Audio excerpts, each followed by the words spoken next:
What's up, Facebook? Boston Poker Coach coming to you from the Charles. We're outside for the first time in a while. We've been grinding hard lately, and today we just needed to get outside, experience a little nature. So here we are. I haven't had a video come out in a while, so figured I'd make one. And I wanted to talk about this post I made earlier today about what makes a successful poker player. Some of the qualities that make a successful poker player. Kind of elaborate on some of the broad points of that post. So I actually got my notebook because I'm not going to be able to remember all those points. So I'm going to refer to this thing a little bit. So we're going to start off by you need to study every day. So that's the first bullet point.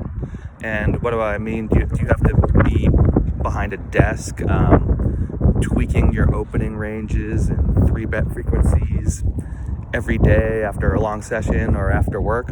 No. Should you do that every once in a while for a couple hours? Yes.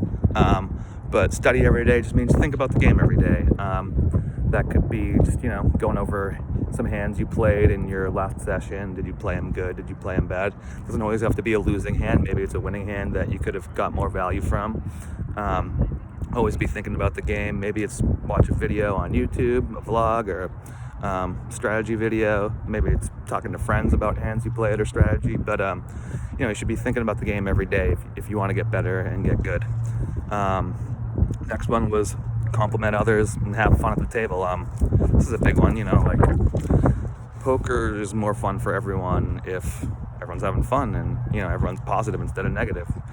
Don't focus on the negatives. Try to compliment people at the table. I need to work on this.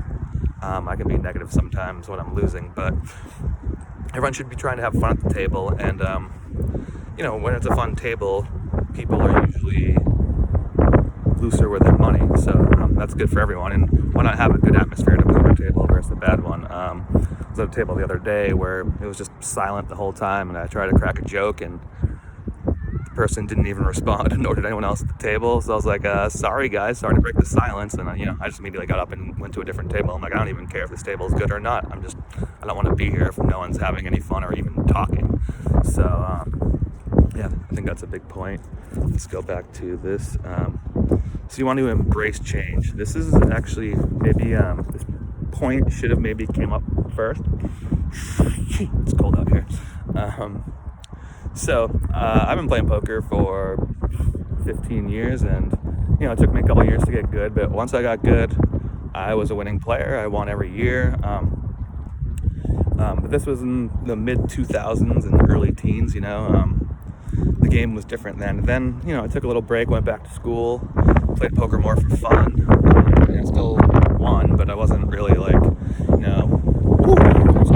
I wasn't really working. I was doing other stuff other than just playing poker. So the game, I wasn't studying it on a regular basis.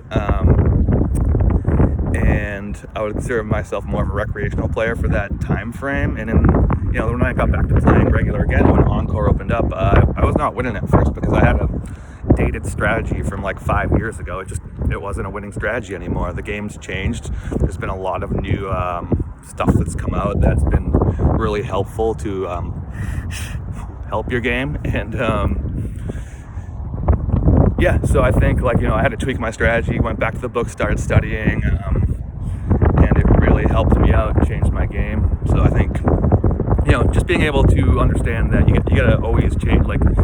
Poker is ever evolving, strategies are changing, people are figuring out whatever the new strategies are, so you got to counter those with even newer strategies. And just be open to the fact that you're probably not always right at the table. Sometimes we get in that trap, I was right and I just got sucked out on. Or you can blame the cards, you can blame your opponents, but sometimes you just need to blame yourself for being stubborn. So that's something that everyone should work on. All right. And don't hold grudges at the table. That goes back to just making the atmosphere at the table fun and enjoyable. People that hold grudges in life, they're gonna spend more time not happy. And same thing at the poker table. We've all made that tilt call just because we don't like someone and lit $50 to $100 on fire. I can think of a few times I've done that, and exactly what I just said. It's lighting money on fire. So don't hold a grudge and don't light money on fire. Next one would be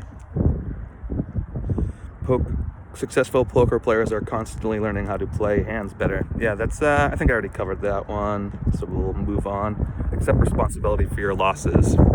Yeah, this would be like, when you're a favorite to win a hand and you lose, you got aces, someone has kings, you lose.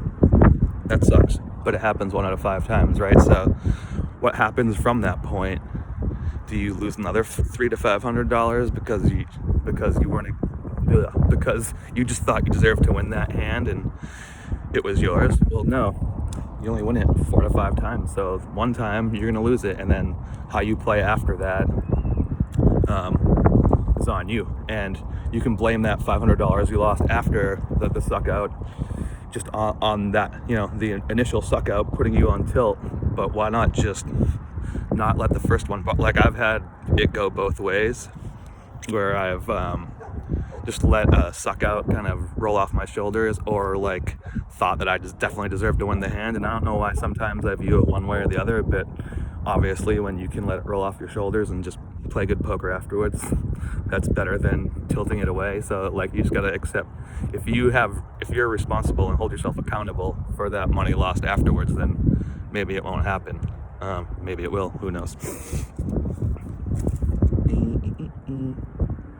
Yeah, so, those of us that make money playing poker, you got to appreciate, or even those of us that don't, you have money to lose playing the game. So just appreciate that you're playing a game for large amounts of money that a lot of people can't do for whatever reason, I was lucky enough to make that satellite into that $1,100 tournament last week, and I was just probably the happiest guy at the table, just because whatever, we're there, we're playing, we can all afford $1,100 to play a poker tournament.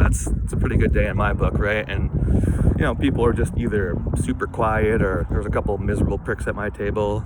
One of them actually did really well. Some people have heard me bitching about this guy because all he does is bitch about how unlucky he is at poker, and he came in A place in this tournament. So I lost my train of thought. Yeah, just appreciate that, that you're playing a game and you can make large sums of money playing this game. I've played the game both as a side income and as my sole income. Obviously it's more fun when it's only a side income, but sometimes just life points you in directions where it has to be your only income, and it can be frustrating. You can go a month without making any money, and it's not good for trying to pay bills, and it kind of sucks in the moment. But like, you got to take a bigger picture point of view and like realize, well, I'm still able to play a game for a living. I'm sure a lot of people would love to do that, even if I'm not making the crazy money that you see on ESPN. So just appreciate poker, and it's a fun game. And then the last one is just like set goals and develop a plan. That's anything you want to be successful in life, and you gotta take it seriously, right? Like, if you treat poker like a job, then hopefully you can make some money doing it. If you just go in and play and never study and don't really have a set game plan, you're probably not going to make that much money, if any. So always have a plan. For me, I've been playing for long enough that I've developed a plan, but one of my biggest problems is balance. Sometimes stay at the table too long, or just like playing poker too many days in a row, or whatever the case may be. So today, it's Saturday. Saturday's a really good day to play. I know I've been playing too much lately. I can feel the burnout coming. Luckily, I've had a ski trip planned for this winter, because I knew that I was going to be grinding a lot and I would need a break at some point. And so yeah, I'm going to be skiing for the next week, and it's going to be a great change from I've spent the last, I think, 3 months just like in a casino, 8 to 10 hours a day, 5 to 6 to sometimes 7 days a week. And it's taken its toll on me. It gets frustrating some days when you just are like there all day. And sometimes I stay for too long. So my goal is to be more balanced. I know if I play less hours but better hours, then like I can have better win rates. So that's just a matter of not staying at the table too long, even if you think it's a good table. and you know, having some balance in your life. Like for me, it's getting outside, just getting away from that casino life, just really unplugging outdoors. Like luckily I've been skiing my whole life, so it's a really good way to kind of balance my intense DGen poker sessions.